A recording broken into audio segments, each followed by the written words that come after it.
Bismillahirrahmanirrahim. Assalamualaikum warahmatullahi wabarakatuh. Alhamdulillahirabbil alamin. Alhamdulillahilladzi hadana lihadza wa ma kunna linahtadiya laula an hadanallah. Asyhadu an la ilaha illallah wahdahu la syarikalah wa asyhadu anna Muhammadan abduhu wa rasuluh la rasula wa la nabiyya ba'dah, amma ba'd. Alhamdulillah, puji syukur marilah kita haturkan kepada Allah Subhanahu wa ta'ala yang maha pengasih lagi maha penyayang, yang telah melimpahkan karunia-Nya yang sangat besar, nikmat-Nya yang sangat banyak kepada kita, sehingga kita masih dapat merasakan nikmat-Nya beribadah kepada Allah Subhanahu wa ta'ala. Terlebih lagi kita juga diberi kesempatan oleh Allah Subhanahu wa ta'ala untuk bertemu kembali dengan bulan suci Ramadan, bulan di mana segala amal perbuatan dilipat gandakan pahalanya. Maka marilah kita gunakan kesempatan bulan suci Ramadan ini dengan sebaik mungkin.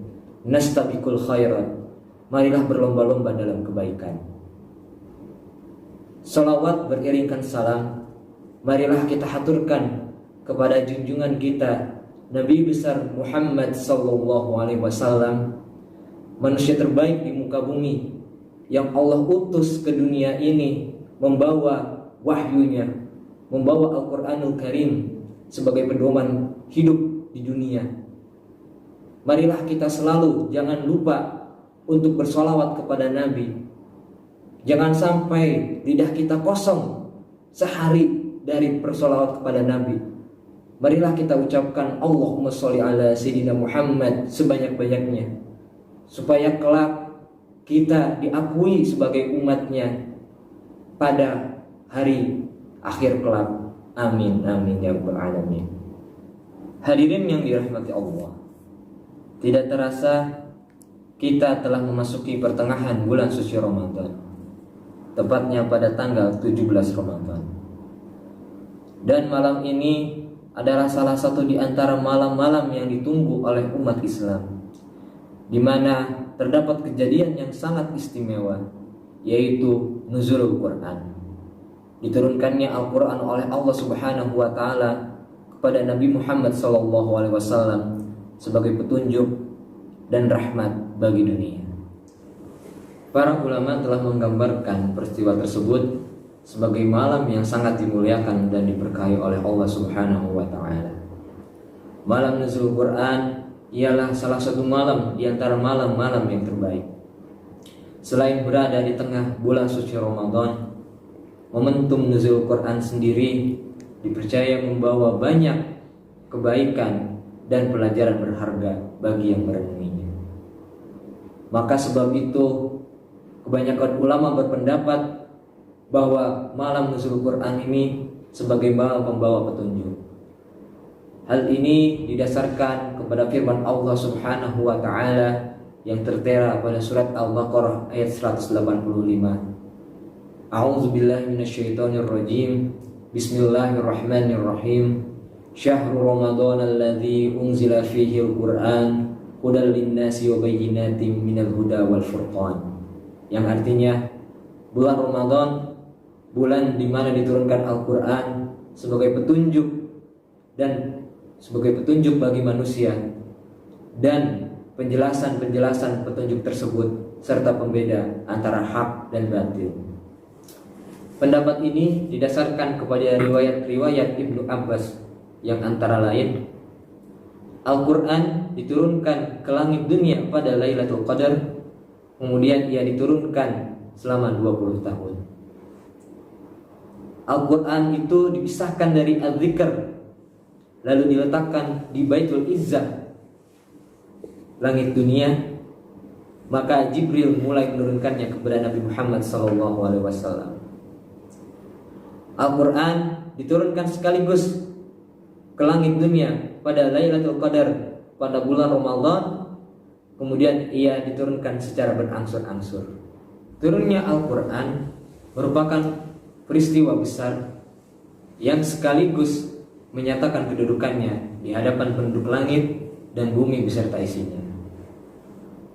Marilah kita jadikan momen nuzul Quran ini sebagai kesempatan kita untuk memahami ayat-ayat suci Al-Quranul Karim. Apabila kita telaah lebih jauh, kita akan menemukan dalam beberapa jumlah ayat ditegaskan bahwa turunnya Al-Quran membawa pesan kepada kita. Yang pertama, ajaran tauhid yang mendeklarasikan bahwa Allah Subhanahu wa taala satu-satunya Tuhan yang harus kita sembah dan tidak boleh disekutukan dengan apapun. Yang kedua, Al-Quran merupakan pedoman hidup, petunjuk, serta penjaga keselamatan yang harus dipegang teguh oleh manusia. Dan yang ketiga, Al-Quran merupakan sumber dari segala sumber hukum syariat, kaya akan ilmu dan pengetahuan, serta terjaga kemurniannya hingga akhir zaman. Ikhwani fillah, pesan pertama yaitu tentang ajaran tauhid yang mendeklarasikan bahwasannya Allah Subhanahu wa taala Maha Esa dan satu-satunya Tuhan yang berhak disembah dan tidak boleh disekutukan dengan apapun. Termaktub dalam surat Al-Ikhlas. A'udzu billahi minasyaitonir rajim. Bismillahirrahmanirrahim. Qul huwallahu ahad. Allahus samad. Lam yalid wa lam yulad wa lam yakul lahu kufuwan ahad. Katakanlah Muhammad, Dialah Tuhan yang Maha Esa. Allah lah tempat meminta segala sesuatu. Dia tidak beranak, tidak pula diperanakan, dan tidak ada segala sesuatu yang setara dengannya. Di ayat lain Allah berfirman, A'udzubillahi minasyaitonirrajim. Bismillahirrahmanirrahim. Wa ma arsalna min qablika min rasulin illa nuhi ilaihi annahu la ilaha illa ana fa'budun. Dan kami tidak mengutus rasul sebelum kamu, melainkan kami wahyukan kepada mereka bahwasannya tiada Tuhan selain aku, maka sembahlah aku. Al-Anbiya ayat 25. Ajaran tauhid ini perlu kita tanamkan kepada diri kita sendiri dalam menjalani kehidupan kita sehari-hari. Dalam proses kita ketika kita ingin meraih kesuksesan dunia dan akhirat, maka ajaran tauhid ini harus kita tanamkan dalam setiap pergerakan kita, dalam setiap kegiatan yang kita lakukan, dalam setiap aktivitas yang kita kerjakan. Maka tidak boleh melenceng dari ajaran tauhid ini.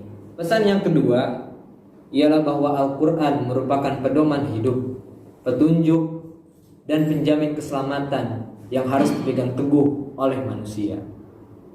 Allah berfirman dalam surat Az-Zukhruf ayat 43. A'udzubillahi minasyaitonirrajim. Bismillahirrahmanirrahim. Fastamsik billadzi uhiya ilaika innaka ala siratim mustaqim. Maka berpegang teguhlah kamu kepada agama yang diwahyukan kepadamu, sesungguhnya kamu berada di dalam jalan yang lurus. Maka poin ini, nilai inilah yang harus kita tanamkan dalam kehidupan kita, dalam kehidupan bisnis kita, dalam kehidupan pekerjaan kita, dan lain sebagainya. Maka kita tetap harus berpegang teguh kepada Al-Quranul Karim. Poin yang ketiga ialah bahwa Al-Quran adalah sumber dari segala sumber hukum syariat, kaya akan ilmu pengetahuan, serta terjaga kemurniannya hingga akhir ayat kelak, hingga hari akhir. Allah berfirman dalam surat Al-Maidah ayat 44. A'udzubillahi minasyaitonirrajim. Bismillahirrahmanirrahim. Wa man lam yahkum bima anzalallah faulaika humul kafirun. Dan barang siapa yang tidak memutuskan segala sesuatu dengan hukum Allah, maka merekalah orang-orang yang kafir. Hadirin yang dirahmati Allah, jika kita ingin mendapatkan kesuksesan dunia dan akhirat, maka kita perlu memutuskan segala sesuatu berdasarkan hukum yang Allah tetapkan dalam Al-Quran. Karena di ayat tersebut dikatakan sebarang siapa yang tidak memutuskan segala sesuatu dengan Al-Quran, maka ia adalah telah kafir. Sedangkan orang-orang kafir sendiri bukanlah orang-orang yang sukses di dunia maupun di akhirat. Karena sejatinya kesuksesan dunia akhirat adalah ketika seorang hamba, seorang manusia mendapatkan keridhaan Allah Subhanahu wa Ta'ala, yang mana keridhaan tersebut didapat dengan menjalankan segala apa yang telah Allah perintahkan dan menjauhi segala apa yang telah dilarangnya. Maka ketika kita mendapatkan keridhaan Allah dan kita meninggalkan dunia ini dalam keadaan husnul khatimah, itulah kesuksesan kita di dunia. Dan ketika kita dimasukkan oleh Allah kepada surganya kelak, maka itulah kesuksesan yang ada di akhirat. Semoga kita senantiasa menjadi orang-orang yang mendapatkan kesuksesan dunia maupun di akhirat. Amin amin ya rabbal alamin. Ikhwani fillah, demikianlah kultum singkat yang dapat saya sampaikan. Saya memohon maaf bila ada kesalahan. Segala kesalahan datangnya dari saya, sedangkan yang benar datangnya dari Allah Subhanahu wa Ta'ala. Wallahu a'lam bishawab. Terima kasih atas segala perhatiannya. Syukron ala husni ihtimamikum. Akhiran aku lakum. Wassalamualaikum warahmatullahi wabarakatuh.